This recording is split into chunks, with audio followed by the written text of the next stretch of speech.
এবার মাঠেই প্রমাণ দিতে প্রস্তুত সেলেসাওরা। ফ্রান্সের বিপক্ষে শক্তিশালী একাদশ নিয়ে মাঠে নামতে যাচ্ছে 5 বারের বিশ্ব চ্যাম্পিয়নরা।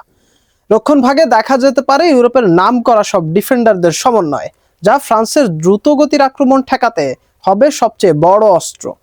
দলে ফেরার সম্ভাবনা রয়েছে নেইমারেরও। তার সঙ্গে মাঠে দেখা যেতে পারে আরও কয়েকজন তারকা ফরওয়ার্ডদের, যারা যে কোনো মুহূর্তে ম্যাচের গতি বদলে দিতে সক্ষম। শুধু শুরুর একাদশ নয়, বেঞ্চেও থাকবে গভীরতা, যা বড় ম্যাচে হতে পারে নীতি নির্ধারক। সব মিলিয়ে ফ্রান্সের বিপক্ষে কেমন হতে পারে ব্রাজিলের সম্ভাব্য একাদশ, তা নিয়ে বিস্তারিত থাকছে প্রতিবেদনে।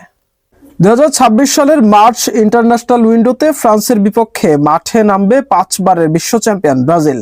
বিশ্বকাপের আগে এই পরাশক্তির বিপক্ষে খেলে দলের শক্তি ও আত্মবিশ্বাস যাচাই করতে চান কার্লো আনচেলত্তি।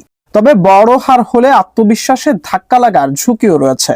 বিগ ম্যাচের অভিজ্ঞতার কথা চিন্তা করলে কোনো সন্দেহ ছাড়াই গোলবারের নিচের নামটা হবে অ্যালিসন বেকারের। রক্ষণ দুর্গে সবকিছু ঠিকঠাক থাকলে 4 জন নিয়ে মাঠে নামবে আনচেলত্তি, যেখানে সেন্টার ব্যাকে পিএসজির চ্যাম্পিয়ন্স লিগ জয়ী অধিনায়ক মার্কুইনহোসের সঙ্গে থাকবেন আর্সেনালের রক্ষণ ভাগের ভরসার দেয়াল গ্যাব্রিয়েল মেগালাইস। 2 ফুলব্যাক হিসেবে এদার মিলিতাও এবং ডগলাস সান্তোস হতে পারেন আস্থার নাম। মিডফিল্ড লাইনআপটাও প্রায় সবার পরিচিত। কাজেমিরোর সঙ্গে থাকবেন ব্রুনো গুইমারাইস। সবচেয়ে বড় চ্যালেঞ্জ থাকছে আক্রমণ ভাগে। নেইমারের ফেরার সম্ভাবনা রয়েছে, তবে ভিনিসিয়াস, রাফিনহা, রদ্রিগো সবার উপস্থিতিতে সমীকরণ হতে পারে জটিল। সম্ভাব্য ফরমেশন হতে পারে 4-4-2, যেখানে ভিনিসিয়াস ও রাফিনহা মিডফিল্ড থেকে আক্রমণে যুক্ত হবেন। তার সামনে থাকতে পারেন নেইমার ও রদ্রিগো।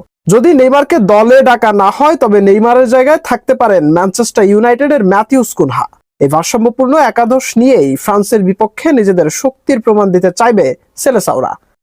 মোহাম্মদ মাশরাফি, রূপান্তর স্পোর্টস।